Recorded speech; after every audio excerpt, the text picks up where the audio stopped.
Hey guys, it's Red here, and this time I'm talking about AMX ELC. Frankly speaking, I didn't want even to make a video about it, but I see comments here and there to talk about it, so you won, here is the video about ELC. Now, first, I would like to draw a line between ELC we all knew and this ELC. Let's talk about new ELC as of a completely different new tank that has nothing to do with ELC we used to know. Partially because that is true, you know. So let's begin with standard view range and camo analysis. ELC has a completely outstanding camo which can be boosted up to 45%. You basically can ignore half the view range of the enemy with that. And this is balanced with only 360 meters view range, which is not so much. By the way, those values weren't changed. So that is pretty enough still most of the time with that camo. Generally, yeah, you can live with that, especially because you can play this tank with binoculars. It's really a matter of taste, in case of this tank.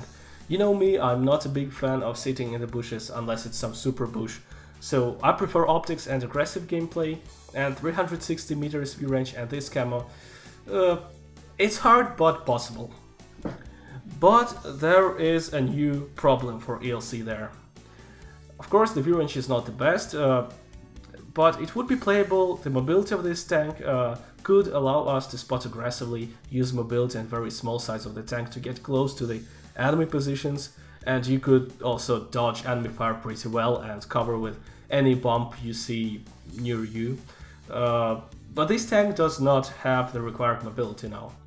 It feels sluggish, it doesn't want to accelerate, it feels like it's in mod, and if it goes up the hill it's not quicker than any medium. Basically, its mobility ruins most part of active scouting. If you have a lot of obstacles, then yes, you can scout between obstacles, you know, run between obstacles, between covers. But quick rush across some open area can very well become a rush into garage. As for the gun of ELC, there are two options. One is well-known 90mm with now 120 main penetration, bad accuracy per aiming time, but great for tier 5, 240 alpha. That's a really tank destroyer number. Unfortunately, the reload is very long, around 12 seconds I think, maybe even more.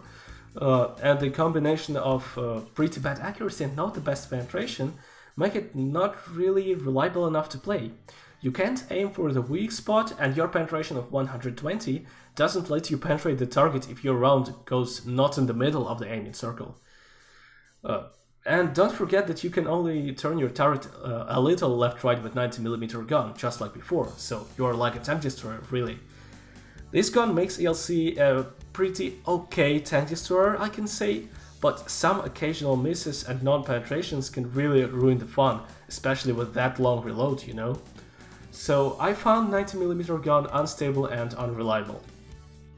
The other gun, 75mm, has 110 alpha with 4 seconds reload, which is not bad. Only 100 penetration, so you might need some gold sometimes, but the gun is so much more comfortable.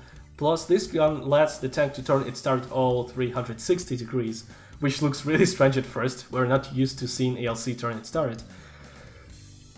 So overall, the comfort and the potential abilities of 75mm outweigh the only advantages of 90mm gun, which are alpha and penetration. Plus, 90mm gun actually reduces power to weight ratio by half a ton, because it's so heavy compared to the tank itself. So my choice is 75mm. Yes, you lose that TD gameplay, but I prefer stable result, and as I like to play actively, this gun fits active style much better. Finally, well, how to play it. The rule number 1 is don't be over-aggressive. YOLO won't work now.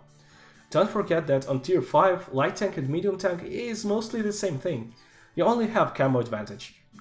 And you have still better mobility than medium tanks, but it's not enough to play as a scout most of the time. You are a situational scout, you can spot for your team if your team really needs it. But most of the time you're just a second line medium. Shoot enemies at mid-range and stay near cover most of the time. Your health pool is incredibly small. But you're still a pretty tiny target. And avoid machine gun autoloaders at all costs. If you see Lux or Leopard, just run as quickly as possible. They will rush you. They will go crazy and rush you if they see you close. You are the sweetest target ever for them.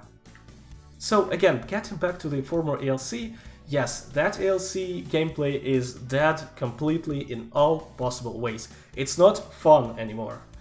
It has never been overpowered. It was just fun to play, but difficult to be effective. I think that the engine cut of around 10 horses per ton was really a strange decision, but it really follows the wargaming trend of making tier 5, 6 and 7 lights pretty slow for light tanks. There is nothing really special happening here, which still doesn't mean it's okay. So this tank is now no fun, it just does its medium job, and if you want some fun in a tier 5 light, I strongly recommend a Soviet T-50, which is now so much fun with its super gun, and yes, T-50 is also another medium, basically. But we will talk about it the other day. Thank you for watching, guys. Leave your opinion about ELC in the comments. I will be very happy to read them, although I'm not really expecting many good comments there about this ELC. So yeah, again, thank you for watching and see you in the next videos.